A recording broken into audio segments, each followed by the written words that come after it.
బాబాయ్, మీ ఊర్లో ఎంత చల్లగా ఉందో. మనం రోజు ఇలా సరదాగా బయటకు వద్దామా బాబాయ్? బాబాయ్, పిన్ని ఎంత బాగా కథలు చెప్తారో తెలుసా మీకు? అవునా? మాకు కథలు చెప్పు బాబాయ్. పిన్ని, నువ్వు కూడా చెప్పు. సరే సరే, ఇలా వేసవి సెలవుల్లో కథలు చెప్పుకుంటే ఎంతో బాగుంటుంది. అయితే పంచతంత్ర కథలను చెప్పుకుందామా మనం? అలాగే పిన్ని. ఈ వేసవి సెలవుల్లో పంచతంత్ర కథలను రోజుకు ఒకటి చెప్పుకుందాం. పూర్వము కొన్ని శతాబ్దాల క్రితం పాటలీపుత్రము అనే రాజ్యాన్ని సుదర్శనుడు అను రాజు పరిపాలిస్తున్నాడు. ఆయన మంత్రి రాజదత్తుడు. మంత్రి సలహాలతో రాజు ప్రజలను కన్న బిడ్డల వలె పాలిస్తున్నాడు. ఆ రాజుగారికి 4 కుమారులు. వారిని రాజుగారు గారాబం చేయడం వల్ల ఆటపాటలతో కాలం గడిపి చదువు సంధ్యలు లేక పెరిగారు.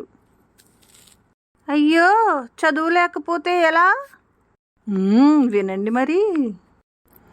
పెద్దవుతున్న కొద్దీ వారి అల్లరి రోజు రోజుకు ఎక్కువైంది. ఈ విషయం గమనించిన మంత్రి రాజుతో, మహారాజా, రాజకుమారులకు విద్యాబుద్ధులు తక్షణమే నేర్పించుట చాలా అవసరం. యువరాజులుగా వారిని తీర్చిదిద్దుట మీ కర్తవ్యం, తండ్రిగా మీ బాధ్యత కూడా అని అన్నాడు. అందుకు మహారాజు, నిజమే మహామంత్రి, నా వలన పొరపాటే జరిగింది. ఈనాటి నుండి వారిని మంచి విద్యాబుద్ధులు నేర్పించుటకు మంచి పండితులను వెతికించి విద్యాభ్యాసనమునకై వారి వద్దకు పంపించే ప్రయత్నం చేయండి మంత్రివర్య అన్నాడు మహారాజు.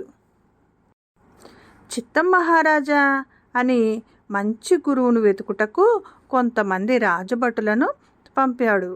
వారు దేశం మొత్తం గాలించి తమ రాజ్యమునందే నివసించు విష్ణు శర్మ అనే పండితును తీసుకువచ్చారు.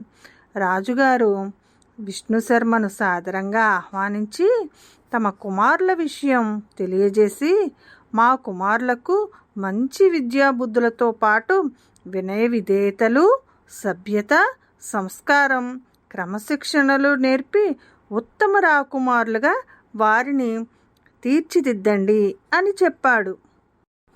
అందుకు విష్ణు శర్మ, మహారాజా, కాకికి మాటలు నేర్పుట కష్టము, కానీ రామచిలుకకు పలుకులు నేర్పుట చాలా తేలిక.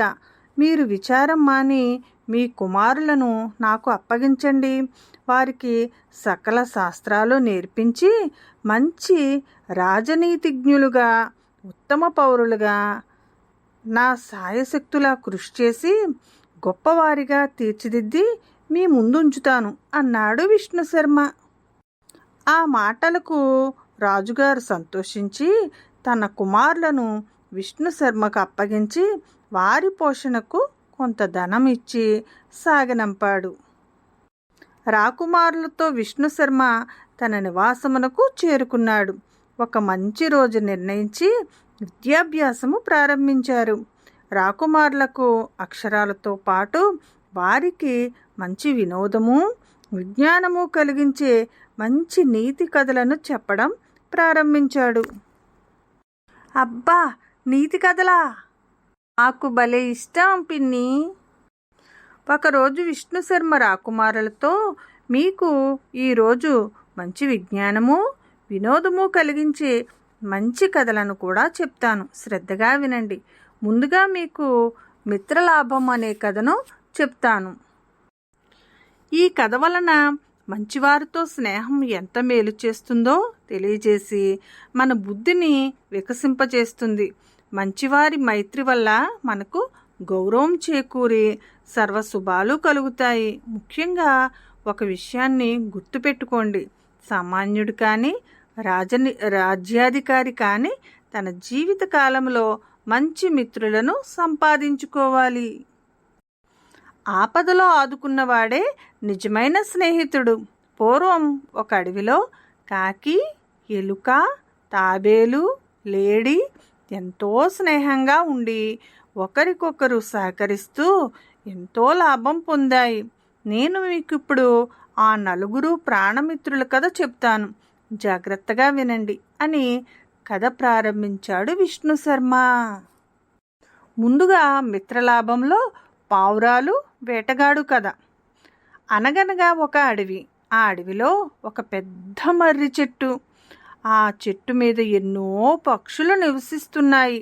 వాటి యందు ఒక కాకి కూడా ఉంది. దాని పేరు లఘుపతనకం. ఒకనాడు తెల్లవారుజామున ఒక వేటగాడు అడవిలో నూకలు చల్లి వానిపై వలపన్ని కొంత దూరంలో దాగి ఉన్నాడు.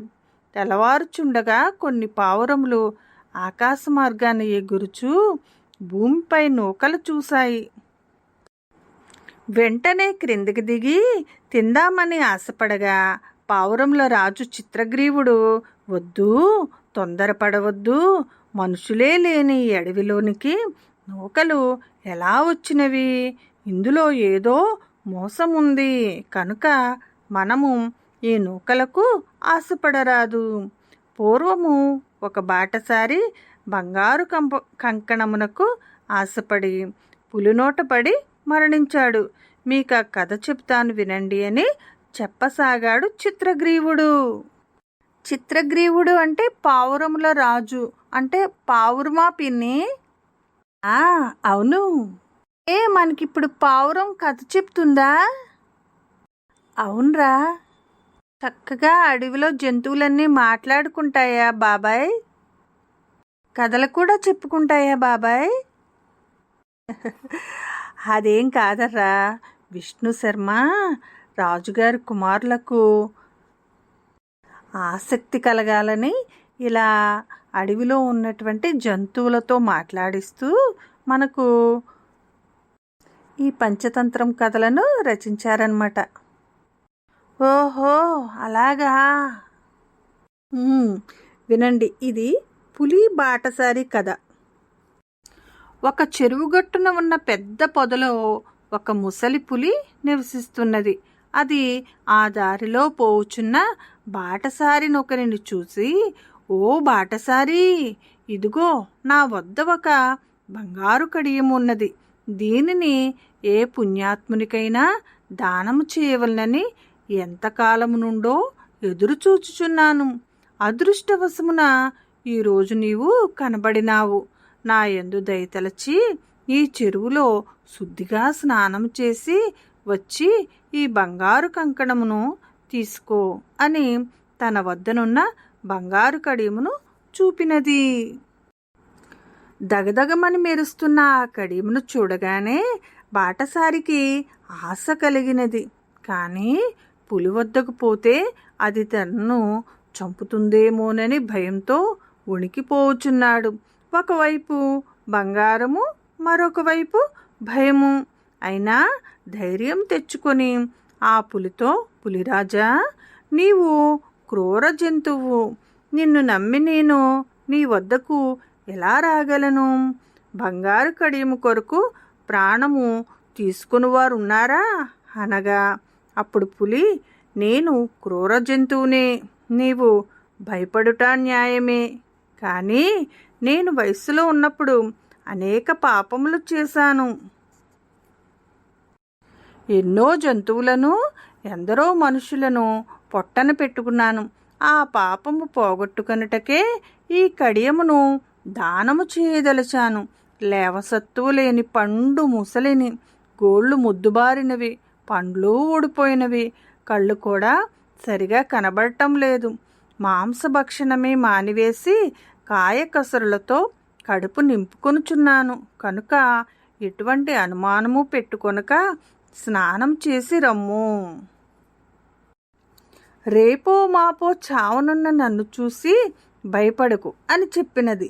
దురాశతో బాటసారి పులి మాటలు నమ్మి స్నానం చేయుటకు చెరువులో దిగి అందులో బురదలో కూరుకుపోయి పైకి రాలేక, అయ్యో, బురదలో దిగబడిపోవుచున్నాను, రక్షించండి, రక్షించండి అని అరవగా, పులి, భయపడకు, నేను వచ్చి నిన్ను రక్షించి పైకి తీయుదునని అతని వద్దకు వచ్చి మీదకు దూకి చంపి తృప్తిగా అరగించినది. దురాశకు పోయి దుర్మరణము పాలైన బాటసారి వలె మనము కూడా నూకలకై నేలవాలితే ముప్పు తప్పదు అన్నది. తర్వాత కథను రేపు చెప్పుకుందామా ఫ్రెండ్స్? తర్వాత కథ వినాలంటే పంచతంత్ర కథలు 2వ భాగం తప్పకుండా చూడండి. వినండి, జ్ఞానాన్ని సంపాదించండి. మా స్టోరీ మీకు నచ్చితే లైక్ చేయండి, షేర్ చేయండి, సబ్స్క్రైబ్ చేయడం మర్చిపోకండి.